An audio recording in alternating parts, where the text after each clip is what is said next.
Pertama, kita panjatkan puji dan syukur kehadirat Allah Subhanahu wa taala karena berkat rahmat sehatnya.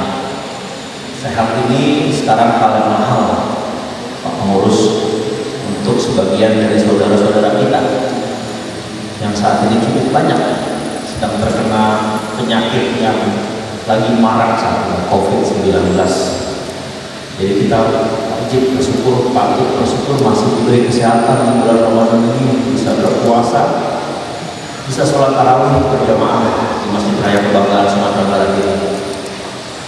Tentunya tidak lupa salawat serta salam kita turunkan kepada junjungan kita Nabi besar Muhammad SAW.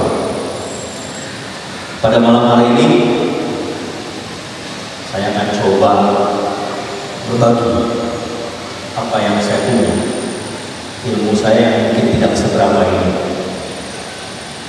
Saya akan coba membawakan mengenai perspektif ekonomi dalam Islam dan adat Minangkabau. Ada seorang wanita muda, masih muda, berlaras elok, berasal dari keluarga baik-baik saja, berasal dari keluarga biasa-biasa saja. Tiba-tiba di siang hari tanpa sebab musyabat masuk ke sebuah bangunan. Bangunan tersebut dipenuhi oleh orang yang berseragam coklat, Mabes Polri. Wanita muda tadi mengeluarkan senjata, bukan senjata berpeluru tajam, senjata peluru angin, menembak membabi buta, tanpa arah, tanpa sasaran, tanpa tujuan. Tidak ada yang terluka dalam insiden tersebut kecuali wanita itu sendiri. Terkapar, bersimbah darah, meninggal, mengejutkan rakyat Indonesia, apalagi keluarga wanita tersebut. Dua pasangan wanita dan pria dan juga masih muda berboncengan naik motor di kota Makassar, melewati sebuah gereja, dihadang oleh seseorang penjaga gereja tersebut, tiba-tiba meledak. Tidak ada korban jiwa kecuali kedua wanita dan pria muda tersebut.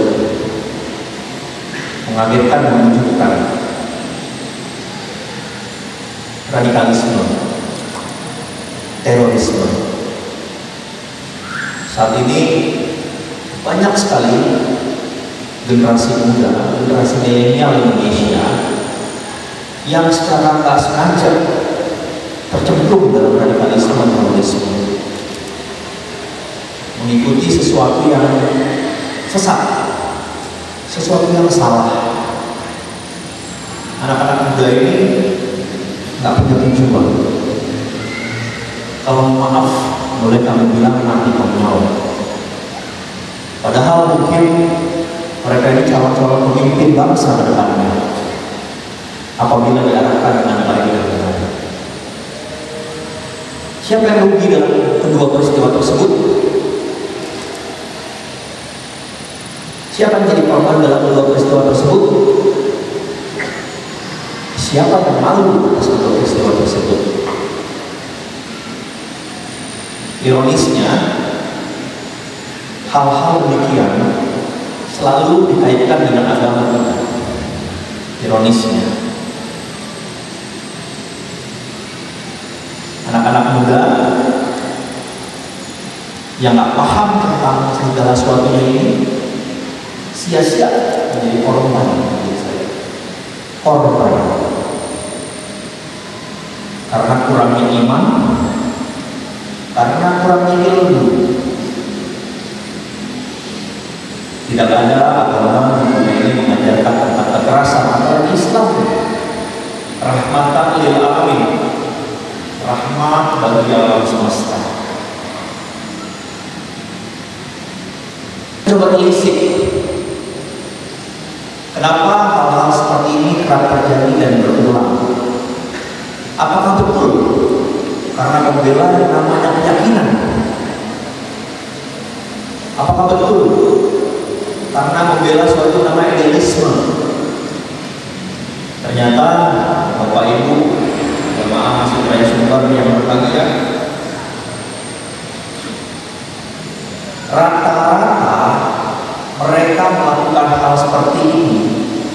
radikalisme kita bilang, terorisme kita bilang, itu karena faktor ekonomi. Hampir sebagian besar kaum muda-mudi yang terjebak dalam yang kita sebut radikalisme atau terorisme ini karena hal ekonomi. Urusan perut. Ketika kebutuhan dasar, kebutuhan primer manusia tidak terpenuhi, konon manusia rela melakukan apa saja untuk memenuhi hal tersebut. Inilah yang dimanfaatkan oleh sebagian orang yang mengambil keuntungan dalam nama teror, memanfaatkan pemuda-pemudi yang mungkin kelak sebenarnya bisa menjadi pemimpin bangsa ini. Pemuda-pemudi yang kelak bisa memajukan bangsa ini, tapi akhirnya menjadi korban.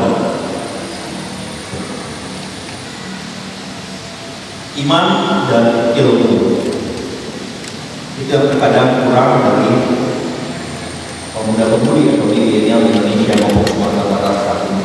Kita nggak berharap atau kita tidak berharap pemuda-pemudi Sumatera Barat bisa melakukan hal yang serupa. Sejauh ini alhamdulillah kita tidak pernah mendengar hal itu untuk Sumatera Barat khususnya. Bapak Ibu hadirin yang berbahagia, kita sebenarnya sangat beruntung dilahirkan atau menjadi orang Minangkabau. Masyarakat Minangkabau ini memiliki identitas yang khas. Masuknya pengaruh modern atau modernisasi masih bisa dibentengi oleh falsafah hidup kita. HBS SPK, ada bahasa isyarat bahasa yang berarti bahwa dalam menjalankan adat tidak boleh bertentangan dengan syariat Islam. Minangkabau mampu memadukan antara adat istiadat dan nilai-nilai Islam tanpa melenceng dari Al-Quran dan hadis. Hal ini juga lah yang membuat sebenarnya orang Minang itu unik. Sebagai tindakan kita diukur oleh dua dimensi adat dan dimensi syariat. Ada dua butir yang umum dalam kehidupan sehari-hari yang diajarkan oleh Minangkabau yang terkait dengan aspek ekonomi dan produktivitas yang merupakan pemaparan ADS SPK. Saya akan bacakan ke-12 ya. Dan setelah saya bacakan ke-12 butir ini, kita bisa menyadari bahwasanya nilai-nilai ini adalah nilai-nilai cocok untuk mengembangkan ekonomi masyarakat, khususnya pada masa COVID sekarang, pada masa kesulitan ekonomi sekarang. Yang pertama, bekerja sama dalam berusaha. Orang sekarang mengenal it's time to collaborate, saatnya berkolaborasi di dalam menghadapi masalah ekonomi yang sangat pelik dan sangat berat. Pertumbuhan ekonomi Sumatera Barat minus 1,2%. Pertumbuhan ekonomi Indonesia di bawah minus hampir 3%. Berhemat dan berperhitungan. Ini mungkin kadang-kadang Pak Ustadz sering dibilang Padang banget sih kamu. Kadang-kadang orang Padang dikenal katanya pelit. Padahal itu begitu. Ternyata memang ada falsafah kita berhemat dan berperhitungan. Bukan berarti pelit atau mau mengeluarkan uangnya seseorang atas sesuatu. Merantau dan memperjuangkan kehidupan yang lebih baik. Orang Sumatera Barat ini yang hidup di Sumatera Barat lebih sedikit jumlahnya dibanding yang hidup di luar Sumatera Barat. Konon. Tapi saya percaya kalau orang Sumatera Barat atau berdarah Minang pulang semuanya ke Sumatera Barat, mungkin penduduk kita adalah penduduk paling banyak di Pulau Sumatera. Bekerja kreatif dan produktif. Ini di zaman 4.0 banget. Creativity and productivity. Menyelesaikan pekerjaan sampai tuntas. Memanfaatkan sumber daya secara kreatif dan efektif, terutama di masa sekarang, masanya digitalisasi, masanya ekonomi 4.0, masanya magang online. Bekerja terampil dan penuh perhitungan. mengambil inisiatif dan proaktif. Sama, ini yang dibahas oleh Kementerian UMKM, bahwasanya kita harus selalu inisiatif dan proaktif dan melakukan sesuatu untuk keluar dari jeratan kesulitan ekonomi saat ini. Menghindari pekerjaan yang mubazir dan angan-angan, mencatat dan membayar hutang, berusaha untuk masa depan yang baik dan bersiap akan kemungkinan buruk, serta bekerja keras. Ternyata di falsafah ABS SDK yang terkait dengan ekonomi terdapat solusi-solusi terhadap kesulitan ekonomi saat ini. Sekarang tinggal bagaimana kita melaksanakan, mengamalkan, menerapkan 12 poin tersebut dalam kehidupan kita sehari-hari. Di dalam Al-Quran surat At-Taubah ayat 105 ternyata juga dijelaskan tentang aktivitas ekonomi dan produktivitas. Ini juga persis dengan 12 poin yang telah kami sebutkan. Bismillahirrahmanirrahim. Bismillahirrahmanirrahim. Wa qul ya'malu amalakum wa rasuluhu wal mu'minun. Wa sataruna ila al-mawti wa syahadati fa yunabbi'ukum bima kuntum ta'malun. Dan katakanlah, bekerjalah kamu maka Allah akan melihat pekerjaanmu. Begitu juga Rasulnya dan orang-orang mukmin, dan kamu akan dikembalikan kepada Allah yang mengetahui yang gaib dan yang nyata, lalu diberitakannya kepada kamu akan kamu kerjakan. Di sini apabila dikaitkan dengan 12 poin tadi, artinya terangkum sudah dalam satu ayat 12 poin untuk produktivitas ekonomi di mana. Kesulitan-kesulitan ini ternyata ada jawabannya. Apalagi yang bisa menggerakkan ekonomi di masa sulit? Zakat. Penduduk Indonesia 270 juta manusia. 230 jutanya adalah umat Islam. Potensi zakat umat Islam, umat Muslim per tahun di Indonesia adalah 200 sampai 230 triliun per tahun. Yang saat ini baru bisa masuk sekitar 5-6% dari angka tersebut. 230 triliun itu sama dengan 30 kali APBD-nya Sumatera Barat setahun. Jadi setahun potensi zakat di Indonesia itu sama dengan Sumatera Barat hidup dalam waktu 30 tahun dengan APBD yang ada. Kalau hidup 30 tahun Sumatera Barat artinya ganti 6 gubernur Ustaz. Itu potensi zakat yang ada di Indonesia. Lalu kenapa kok jumlahnya masih kecil atau di bawah rata-rata? Hanya 5-6% zakat yang ada. Ada 3 permasalahan yang terjadi. Yang pertama, dari sisi literasi atau pemahaman atau edukasi tentang zakat. Masyarakat hanya paham tentang zakat fitrah sekali setahun di bulan Ramadan. Padahal adanya zakat harta, zakat maut, zakat perusahaan, dan zakat lainnya. Potensi ini yang kemungkinan masyarakat sebenarnya ingin memberikan, ingin menyalurkan, tapi kemampuan literasi dan edukasi akan zakat ini masih sangat kurang. Itulah kaitannya dengan problemnya nomor 2 atau masalah nomor 2. Karena sumber daya manusia mengelola zakat ini belum tentu mengerti mengenai ekonomi syariah atau ekonomi zakat. Orang-orang yang jago mencatat keuangan dan orang-orang yang bisa menerjemahkan angka-angka keuangan tersebut. Amil-amil zakat ini bukan hanya sembarang orang, harus orang yang punya pendidikan yang cukup, harus orang yang punya ilmu pengetahuan cukup tentang zakat dan keuangan. Yang terakhir, karena memang masyarakat kita, mungkin termasuk saya sendiri, rendah pemahaman tentang ekonomi Islam, di mana zakat termasuk di dalamnya. Yang lebih mengejutkan, salah satu negara yang kontribusi zakatnya cukup besar adalah Inggris. Kalau kita jalan di kota London, Pak Ustaz, Itu udah kayak kita jalan di Mekah atau Madinah. Di sini orang Arab semua. London. Lebih lagi mengejutkan, ada sebuah kota di negeri Belanda, Rotterdam namanya.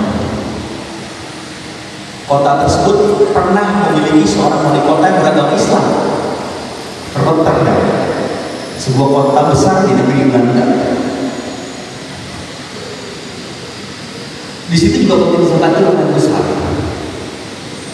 Bayangkan, kalau dari 200 sampai 230 triliun tadi baru bisa terserap 5%. Kita kalau secara angan-angan, coba bisa besar 20 sampai 25%. Bayangkan bagaimana perputaran roda ekonomi umat Islam ke depan di Indonesia.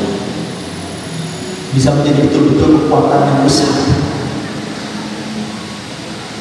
Bisa betul-betul menjadi kekuatan yang luar biasa. Karena 230 triliun itu hampir sama dengan 1/7 APBN Indonesia. Dan itu bisa disalurkan untuk masyarakat yang membutuhkan dalam berbagai hal, baik pendidikan, kesehatan, pemulihan ekonomi, dunia usaha, dan sebagainya untuk umat Islam. Jadi mungkin ekonomi Indonesia betul-betul dipegang oleh umat Islam. Mungkin ekonomi dunia bisa digerakkan oleh umat Islam. Karena masih ada timpangan yang cukup besar. Jadi ini memang merupakan tugas kita bersama dari ulama yang memiliki ilmuwan tinggi tentang ekonomi Islam dan juga zakat, melakukan literasi dan edukasi kepada masyarakat luas akan pentingnya untuk berzakat. Kalau ini terjadi, mungkin hambatan ekonomi yang terjadi di masa COVID saat ini bisa sedikit membantu.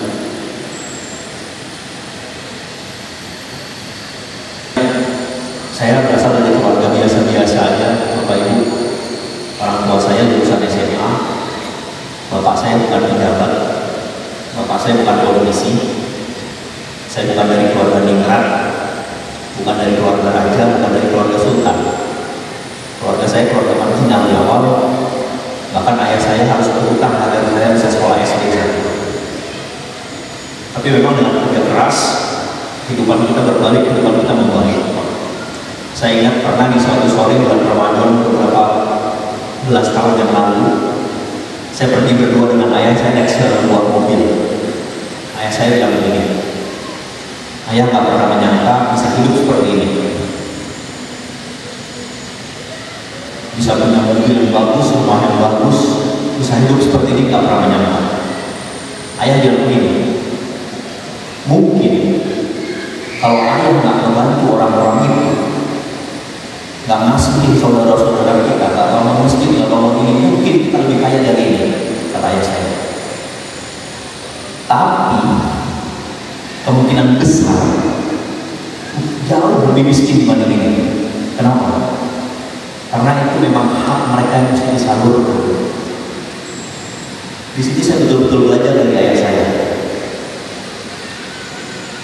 Semakin banyak Anda memberi, kelak semakin banyak Anda akan menerima. The more you give, the more you get. Semakin banyak yang ngasih, pasti akan semakin banyak dapat. Saya titip pesan untuk anak-anak muda Sumatera Barat dimanapun berada, selama masih muda, jiwa masih kuat, semangat masih ada, jangan pernah jadi tangan di bawah. Harus menjadi selalu tangan di atas. Saya betul-betul malu dan miris kalau melihat anak muda itu mau usah tangan di bawah. Mungkin kalau mereka melihat bapak enak menjadi wakil gubernur, siapa yang tahu pesan ibu orang sebelumnya? Jadi untuk anak-anak muda harus berusaha keras, bekerja keras, jangan patah semangat setelah nyawa masih menempel badan. Tangan di atas itu jauh lebih baik dibanding tangan di bawah. Tapi saya juga menemukan banyak sekali anak-anak muda luar biasa Sumatera Barat yang mereka berusaha keras di pelosok-pelosok kecamatan, di pelosok-pelosok lorong, pelosok-pelosok kampung. Saya menemukan banyak sekali untuk keluarganya, mau bertahan kehidupan yang baik.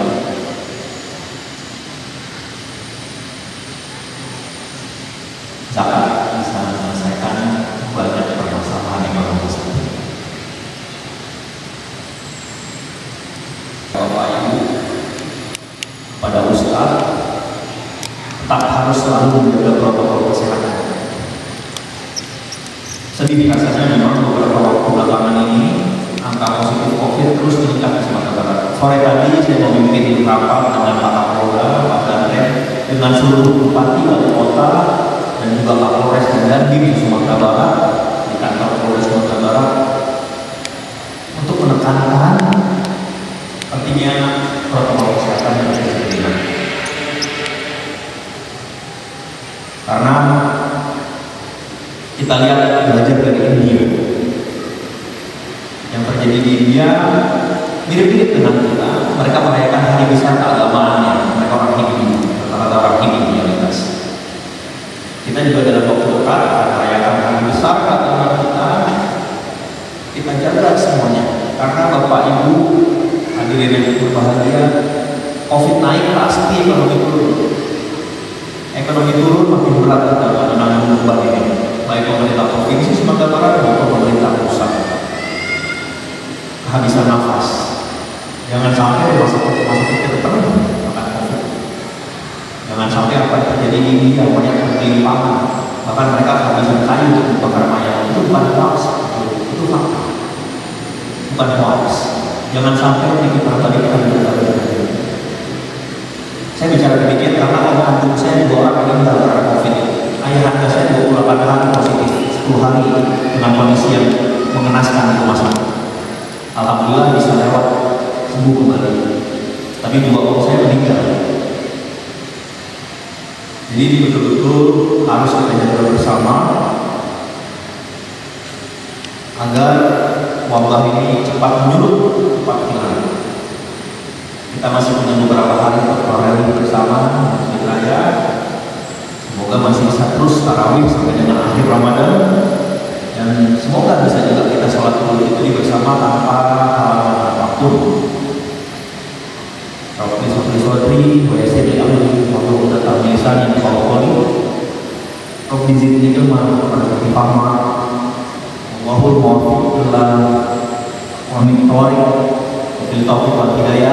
Assalamualaikum warahmatullahi wabarakatuh.